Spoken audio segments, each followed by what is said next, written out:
प्रतिहार वंश, उसके संस्थापक, राजधानी का विस्तार कहाँ कहाँ था, कौन से महत्वपूर्ण शासक थे। गाढ़वाल वंश के बारे में हम लोगों ने जाना, परमार वंश के बारे में जाना।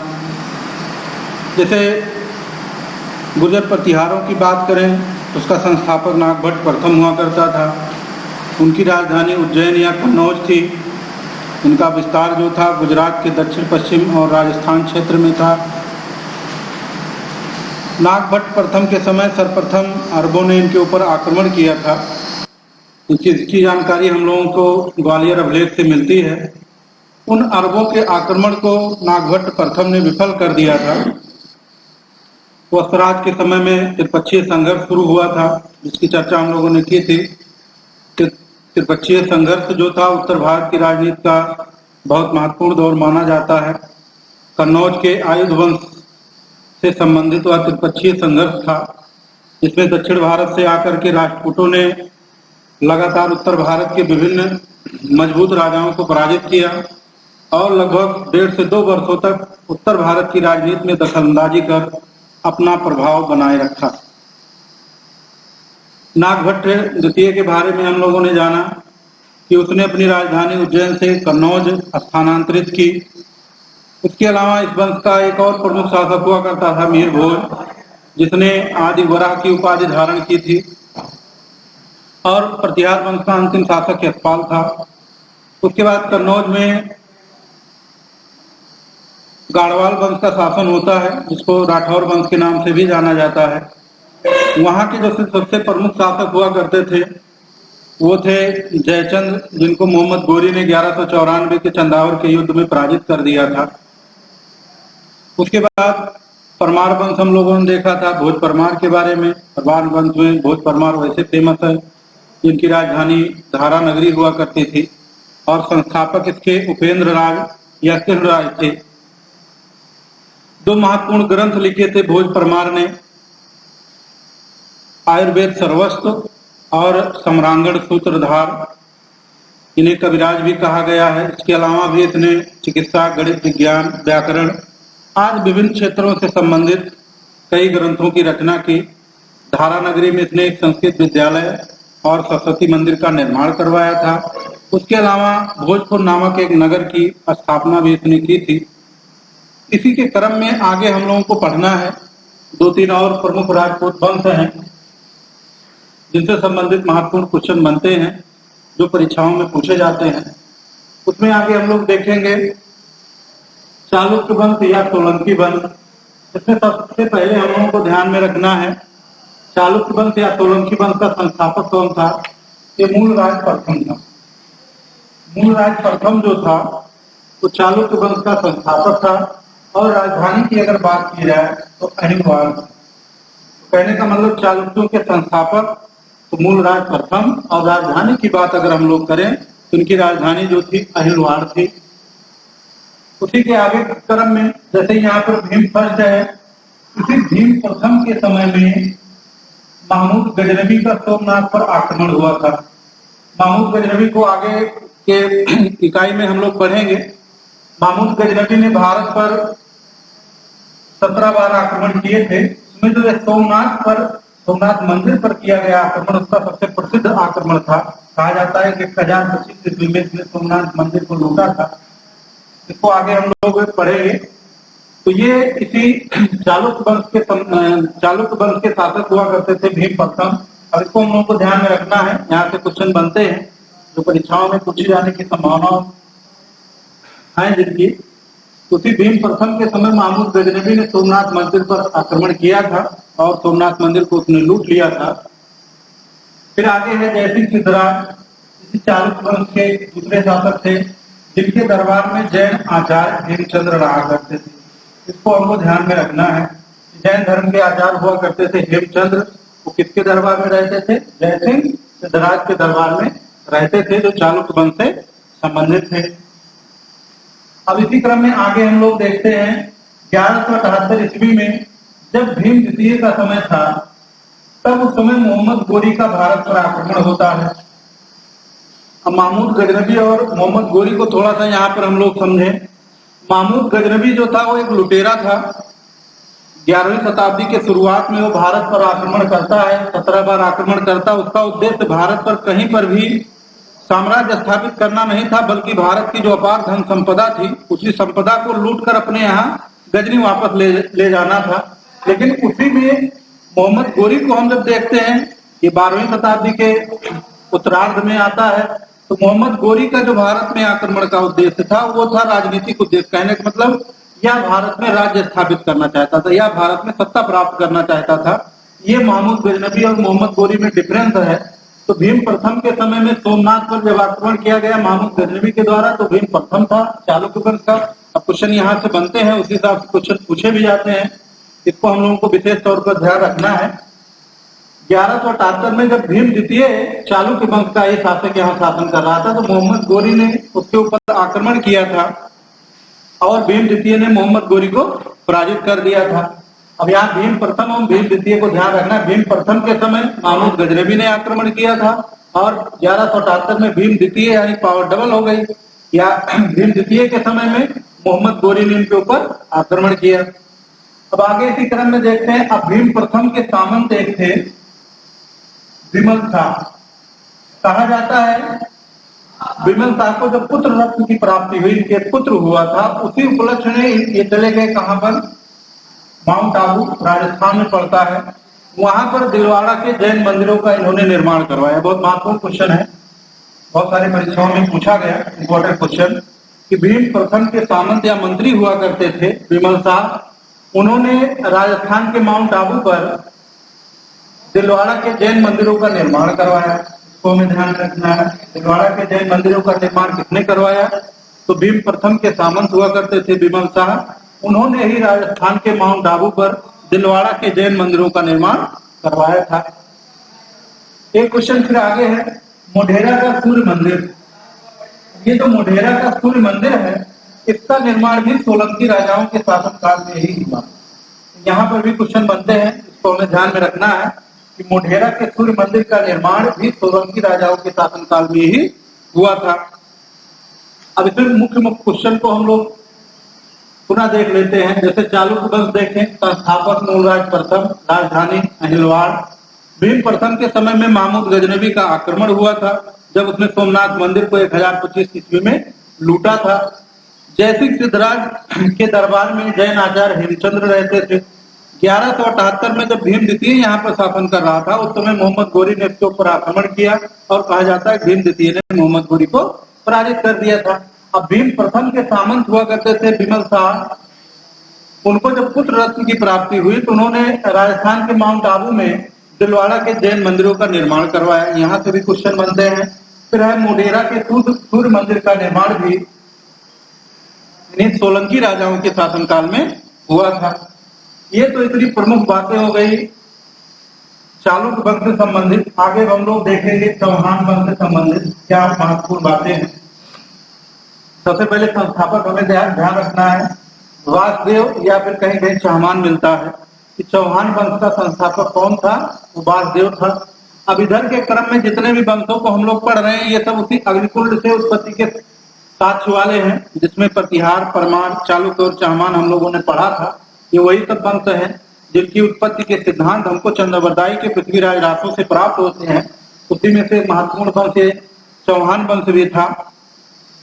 संस्थापक अगर हम लोग देखें तो वासुदेव या फिर इनका नाम चौहान भी मिलता है। तो कुछ जगह पर ये मिलता है कि चौहान थे इस वंश के संस्थापक, और कहीं कहीं उल्लेख मिलता है कि इस वंश के संस्थापक वासुदेव हुआ करते थे। इनकी राजधानी प्रारंभ में कहा जाता है अहिच्छत्र थी और बाद में इनकी राजधानी अजमेर हो गई। अच्छा, चौहानों में ये मान्यता है कि इनका दिल्ली पर भी प्रभाव क्षेत्र स्थापित रहा था, क्योंकि दिल्ली जो था उसकी स्थापना का श्रेय तोमरों को दिया जाता है। और तोमरों को हम लोग जानते हैं कि पृथ्वीराज चौहान जो थे, इनका ननिहाल था तोमरों के यहाँ। तो जब तोमरों की सत्ता कमजोर होती है और चौहानों की सत्ता पुनः बढ़ती है, तो उसी बढ़ने के क्रम में कुछ समय तक इनका अधिकार दिल्ली के क्षेत्रों पर भी हो जाता है। तो इसको हम लोगों को ध्यान में रखना है जहां से क्वेश्चन पूछे जाते हैं। संस्थापक वासुदेव या चौहान, राजधानी प्रारंभ में अहिच्छत्र, बाद में इनकी राजधानी कहाँ हो गई, अजमेर में। आगे फिर देखते हैं चाहमान वंश के एक राजा थे विग्रह राज, उनके एक राजकवि हुआ करते थे सोमदेव। अब इन क्वेश्चनों को हम लोगों को स्पेशली ध्यान में रखना है। विग्रह राज थे, उनके राजकवि थे सोमदेव। उन्होंने एक ग्रंथ लिखा जिसका नाम है ललित विग्रह राज। ललित विग्रह राज नामक नाटक की रचना उन्होंने की, जो इन्हीं से संबंधित है और चाहमान वंश की जानकारी का एक महत्वपूर्ण साधन है। यहाँ पर ये चीजें आपको ध्यान में रखना है कि विग्रह राज के राजकवि थे सोमदेव। उन्होंने एक ग्रंथ लिखा ललित विग्रह राज, नाटक लिखा उन्होंने, जिससे हमको चाहमान वंश के बारे में सूचना मिलती है। अगला क्वेश्चन सबसे महत्वपूर्ण, अब पृथ्वीराज चौहान या चाहमान तृतीय को हम लोगों को देखना है, जो इस वंश के सबसे अंतिम शासक थे और राजपूत वंशों में या उत्तर भारत की राजनीति में सबसे महत्वपूर्ण शासक माने जाते हैं। क्योंकि जब ये उत्तर भारत में शासन कर रहे थे उसी समय मोहम्मद गोरी का इनके ऊपर आक्रमण होता है। यहाँ दो सबसे महत्वपूर्ण हमें युद्धों को ध्यान में रखना है। तराइन के नाम से दो युद्ध है, तराइन का प्रथम युद्ध, तराइन का द्वितीय युद्ध। अब इन युद्धों की गतिविधियां क्या थी? 1191 ईस्वी में मोहम्मद गोरी ने पृथ्वीराज चौहान के ऊपर आक्रमण किया, जिसको हम लोग इतिहास में तराइन के प्रथम युद्ध के नाम से जानते हैं। और उस युद्ध में पृथ्वीराज चौहान ने बड़ी आसानी से मोहम्मद गोरी को पराजित कर दिया। वही चीज हमने यहाँ साफ नोट किया है, पृथ्वीराज की विजय। तो तराइन के प्रथम युद्ध में मोहम्मद गोरी ने जब पृथ्वीराज चौहान पर आक्रमण किया, उसे मुंह खानी पड़ी और वो पराजित हो गया। लेकिन मोहम्मद गोरी ने वहां पर हिम्मत अपनी नहीं छोड़ी और पुनः गया, वो सेना इकट्ठा करके 1 साल बाद पुनः उसी मैदान में आ डटा। तो कहा जाता है तराइन के द्वितीय युद्ध में पुनः पृथ्वीराज चौहान और मोहम्मद गोरी के मध्य युद्ध हुआ 1192 ईस्वी में। इसको हमें ध्यान में रखना है, 91 और 92 दोनों। 1191 में प्रथम तराइन का युद्ध जिसमें पृथ्वीराज की विजय हुई और 1192 में द्वितीय तराइन का युद्ध जिसमें मोहम्मद गोरी पृथ्वीराज चौहान को पराजित करने में सफल रहता है। और इस प्रकार से भारत में जो एक चौहानों की मजबूत सत्ता थी, वो मजबूत सत्ता टूट करके तुर्कों के हाथ में आ गई। अब इसमें 1-2 क्वेश्चन और बनते हैं चाहमान वंश में, जहां से क्वेश्चन पूछे जाते हैं। एक तो हमें ध्यान में रखना है चंद्रबरदाई। अब ये अग्निवंशीय सिद्धांत से वही संबंधित है जिसको हम लोगों ने पीछे पढ़ा था कि वशिष्ठ ऋषि थे, आबू पर्वत पर जा करके उन्होंने जब अग्निकुंड में हवन किया था तो वहां से प्रतिहार, परमार, चालुक और चाहमानों की उत्पत्ति हुई थी। ये वही ग्रंथ है पृथ्वीराज रासो। इसमें हम लोगों को संयोक्ता प्रकरण की भी जानकारी मिलती है। पृथ्वीराज चौहान ने किस प्रकार से जयचंद की पुत्री संयोक्ता का अपहरण किया था। इस ग्रंथ को हमें ध्यान में रखना है कि चंद्रबरदाई जो थे ये पृथ्वीराज चौहान तृतीय के ही दरबार में रहते थे। उन्होंने इस ग्रंथ की रचना की जिसका नाम है पृथ्वीराज रासो। इसको ध्यान रखना है। आगे फिर दूसरे कवि हैं दयानक। दयानक को ध्यान में रखना है हम लोगों ने। इन्होंने पृथ्वीराज विजय नामक ग्रंथ की रचना की। तो चंद्रबरदाई की रचना है पृथ्वीराज रासो और दयानक का ग्रंथ है पृथ्वीराज विजय। ये तो महत्वपूर्ण बातें हो गई चौहान वंश के संबंध में, जहां से क्वेश्चन बनते हैं। संस्थापक वासुदेव या चौहान, राजधानी अहिच्छत्र या अजमेर। विग्रह राज के राजकवि थे सोमदेव, जिन्होंने ललित विग्रह राज नामक नाटक की रचना की। पृथ्वीराज चौहान तृतीय वंश के अंतिम शासक थे, जिन्होंने तराइन के दोनों युद्धों में भाग लिया। मोहम्मद गोरी के साथ युद्ध लड़ा, प्रथम में स्वयं विजयी हुए और द्वितीय तराइन युद्ध में मोहम्मद गोरी ने इनको पराजित कर दिया था। चंद्रबरदाई पृथ्वीराज रासो नामक ग्रंथ लिखे। दयानक ने पृथ्वीराज विजय नामक ग्रंथ लिखा। इसी क्रम में आगे हम लोग देखते हैं चंदेल वंश के शासकों को हम लोगों को देखना है। महत्वपूर्ण क्वेश्चन जो बनते हैं इसमें चंदेल वंश के शासकों में। अब सबसे पहले तो संस्थापक अगर देखेंगे तो चंदेल वंश के संस्थापक थे नन्नुक। इसको हम लोगों को ध्यान में रखना है। चंदेल वंश के संस्थापक नन्नुक थे। अच्छा, चंदेल राजाओं का जो क्षेत्र हुआ करता था वह बुंदेलखंड और खजुराहो का क्षेत्र था। वहीं बुंदेलखंड और खजुराहो के क्षेत्र में चंदेल वंश के राजाओं ने शासन स्थापित किया था। वहीं पर इनका शासन प्रशासन चलता था। आगे की गतिविधियां हम लोग देखें तो जैसे खजुराहो का एक विष्णु मंदिर है, वो इन्हीं चंदेल राजाओं ने निर्मित करवाया था। खजुराहो का विष्णु मंदिर जो है उसका निर्माण इन्हीं चंदेल राजाओं ने करवाया था। इसी चंदेल वंश के एक राजा हुआ करते थे धंग। धंग के बारे में कहा जाता है कि इन्होंने प्रयाग में आकर के जो गंगा यमुना का संगम है वहां पर जल समाधि ली थी और जल समाधि के माध्यम से अपने प्राणों को त्यागा था। जैसे पीछे हम लोग पढ़े हैं चंद्रगुप्त मौर्य के बारे में। चंद्रगुप्त मौर्य जो था अपने अंतिम समय में चला गया था श्रवणबेल गोला, वहां पर उसने संलेखना के विधि के माध्यम से जो जैन धर्म की प्राण त्यागने की विधि है उसके माध्यम से अपने प्राणों का त्याग किया था। तो यहाँ पर इन्होंने जल समाज के माध्यम से अपने प्राणों का त्याग किया। अब ये हमें ध्यान में रखना है धन के बारे में। उसके अलावा इतिहास में हम लोग जगनी का आला कांड पढ़ते हैं। जगनी का एक लेखक है, उन्हीं की पुस्तक का नाम है आला कांड, जो काफी उत्तर भारत में लोकप्रिय भी है। तो जो दो महान सेनापति हुआ करते थे आला और उदल, इसी चंदेल वंश के एक राजा हुआ करते थे परमर्दिन देव। इन्हीं के सेनापति आला और उदल हुआ करते थे, जिनके साथ कहा जाता है 1182 में पृथ्वीराज चौहान का भी युद्ध हुआ करता था या युद्ध हुआ था। आला और उदल इसी परमर्दिन देव के सेनापति हुआ करते थे। तो ये कुछ महत्वपूर्ण क्वेश्चन है चंदेल वंश से संबंधित, जिनको हम लोगों को ध्यान में रखना है। संस्थापक की बात की जाए तो नन्नुक, बुंदेलखंड या खजुराहो में इनका शासन था। खजुराहो में विष्णु मंदिर का इन्होंने निर्माण करवाया। राजा धन ने जल समाधि ली थी, कहां पर? प्रयाग संगम पर। और आला और उदल जो थे वो परमर्दिन देव के सेनापति हुआ करते थे और परमर्दिन देव से 1182 ईस्वी में कहा जाता है कि पृथ्वीराज चौहान का भी युद्ध हुआ था। तो ये है राजपूत वंशों से संबंधित महत्वपूर्ण क्वेश्चन, जहां से क्वेश्चन पूछे जाते हैं। अब इसमें इसी यूनिट में आगे हम लोगों को राजपूतों की सामाजिक और सांस्कृतिक उपलब्धियों के बारे में जानना है। तो जैसे सामाजिक और सांस्कृतिक उपलब्धियों में स्पेशली कुछ बिंदुओं पर अगर हम लोग बात करें तो जैसे सती प्रथा की सबसे पहले बात आती है, क्योंकि सती प्रथा इसी समय में सबसे हावी रही। जैसे गुप्त काल जब हम लोग पढ़ रहे थे तो वहां पर हम लोगों ने देखा था कि भानुगुप्त का 510 ईस्वी का एरण अभिलेख था।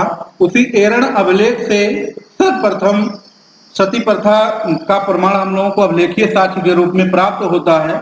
उसके बाद जैसे जैसे राजपूत काल बढ़ता गया, छोटे छोटे राजाओं ने भारत की विभिन्न क्षेत्रों पर शासन किया, तो सती प्रथा बहुत बलवती होती चली गई। बाद में इसी का एक रूप और देखने को हम लोगों को मिलता है जौहर प्रथा के रूप में, क्योंकि सती प्रथा में व्यक्तिगत या 1, 2, 4 ऐसे में सती होती थी। और जौहर प्रथा जो होती थी, मान लीजिए कोई राजा हैं और राजा के मान के चलिए उनके वंश से संबंधित कई लोगों की युद्ध वगैरह में जब मृत्यु हो जाती थी तो जो रानियां होती थी वो और अपने समकक्षी स्त्रियों के साथ बड़ी सी चिता बना करके जब उसी में सती हो जाती थी या उसी में जल जाती थी, इस प्रथा को जौहर कहा जाता था। इन सारी चीजों का यहाँ पर हम लोगों को व्यापक रूप देखने को मिलता है। तो आज के वीडियो में बस इतना ही, उसको बाकी आगे हम लोग नेक्स्ट वीडियो में पढ़ेंगे। Thank you.